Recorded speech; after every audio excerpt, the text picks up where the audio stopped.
নমস্কার বন্ধুরা, আমার চ্যানেলে আরো একটা রেসিপি দেখার জন্য তোমাদের সবাইকে স্বাগত।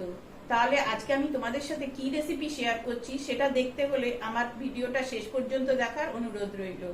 আর ভিডিওটা যদি তোমাদের ভালো লাগে তাহলে লাইক ও কমেন্ট করে জানিও ভিডিওটা কেমন লেগেছে।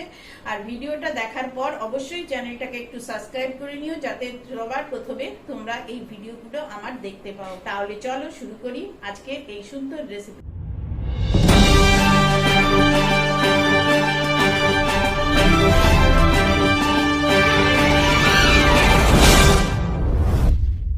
কাঁঠাল পিঠা বানানোর জন্য প্রথমে লাগবে কাঁঠাল। একটা বড় কাঁঠাল আনলে 10-12 কোয়া খাওয়ার পর বাকি কাঁঠালটা কিন্তু থেকেই যায়।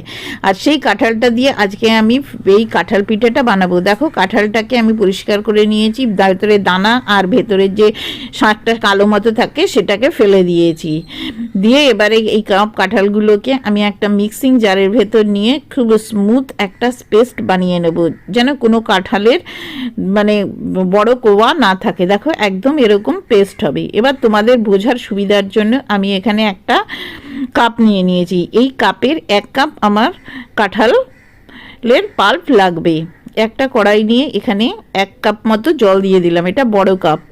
1 চিমটি লবণ দিয়ে দিলাম, মিষ্টিতে একটু লবণ হলে খেতে ভালো লাগে। আর 1/2 কাপ চিনি দিয়ে দিলাম। চিনিটা এবার সম্পূর্ণ গলা অবধি অপেক্ষা করব। গ্যাসের ফ্লেমটা কিন্তু এই সময় আমি মিডিয়ামে রেখেছি।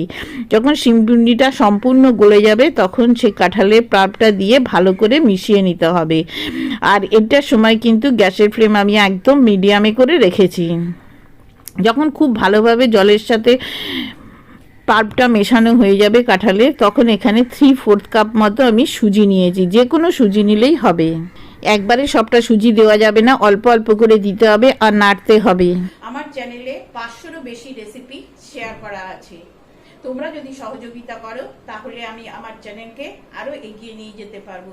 আশা করি বন্ধু হিসাবে তুমি আমায় সাহায্য করবে।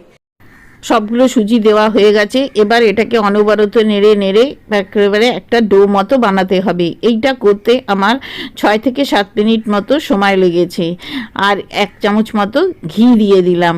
ঘিটা দিলে পরে কিন্তু এটার একটা সুন্দর গন্ধ আসবে। এবারে এটাকে অনবরত নাড়তে হবে, খেয়াল রাখতে হবে যেন নিচে লেগে না যায়। 5 থেকে 7 মিনিট পর দেখো এটা একদম কড়াই থেকে ছেড়ে আসছে। এবার এটাকে নামিয়ে একটা সাইডে রেখে দেব। এবারে পুরটার জন্য এখানে আমি একটু গুড় নিয়ে নিয়েছি। গুড়ের ভেতরে একটুখানি 2-3 চামচ মতো জলটা দিয়ে দিলাম। দেওয়ার পর এখানে 1 কাপ মতো নারকেল কোড়া নিয়ে নিয়েছি, সেই নারকেল কোড়াটা দিয়ে দিচ্ছি। আর যেটা এটার সাথে দেব সেটা হচ্ছে এখানে 50 গ্রাম মতো পনির নিয়েছি, নিয়ে আমি হাত দিয়ে এরকমভাবে দিয়ে দিচ্ছি। তোমরা ইচ্ছা করলে পনিরের পরিবর্তে খোয়াও ব্যবহার করতে পারো, বা পনিরটাকে গ্রেট করেও দিতে পারো। এরকমভাবে দিয়ে খুন্তি দিয়ে একটু চেপে চেপে দিলেই কিন্তু পনিরগুলো ভালোভাবে মিশে যাবে। এবার এটাকে যতক্ষণ না এটা জলটা শুকিয়ে আসে ততক্ষণ অবধি এটাকে নেড়ে চেড়ে নেব। একটুখানি 1 চিমটি মতো নাটমেগ পাউডার দিলাম, তোমরা ইচ্ছা করলে এলাচের গুঁড়োও ব্যবহার করতে পারবে। এবারে দেখো এটা কি করতে হবে, হাতে একটুখানি জল নিয়ে এটাকে কিন্তু গরম অবস্থাতে ভালো করে মেখে নিতে হবে। ঠান্ডা হয়ে গেলে কিন্তু সুজিটা আর মাখানো যাবে না। অতএব এটাকে খুব ভালোভাবে একটা মসৃণ ডোর মতো করে মেখে নিচ্ছি। আর গরম বলে একটুখানি জলে হাতটাকে চুবিয়ে নেবে। দেখো এটা মাখা হয়ে গেছে। এবার এখান থেকে একটু পরিমাণে নিয়ে 1 মুঠো, যেরকম তোমরা সাইজ করবে সেরকম নেবে, নিয়ে ঠিক একদম গোল করে একটা বাটির মতো তৈরি করে দেবে। মাঝখানটা মোটা থাকবে, 4-5টা একটু পাতলা করে নেবে। দেখো ঠিক এরকম। এবারে যে পুরটা বানিয়েছিলাম সেই পুরটা থেকে 1 চামচ দিয়ে এটাকে এরকম ভালোভাবে বন্ধ করে দেবে। খুব ভালোভাবে বন্ধ করবে, না হলে কিন্তু তেলে গেলে ভেতরের পুরটা কিন্তু বেরিয়ে আসবে। এবার হাত দিয়ে চেপে চেপে বলের মতো করে নিয়ে এরকম একটা শেপে আমি বানিয়ে নিয়েছি। দেখো আরেকটাও তোমাদের দেখাচ্ছি। যখন হাতটা এরকম হয়ে যাবে তখন একটুখানি জলের মধ্যে হাতটা চুবিয়ে নেবে, নিলে পরে হাতে কিন্তু আর লেগে যাবে না। আবারও সেই একইভাবে এরকম গোল করে নিচ্ছি। তোমরা ইচ্ছা করলে লম্বা লম্বা শেপেও কিন্তু এটাকে বানাতে পারবে, ল্যাংচার মতো।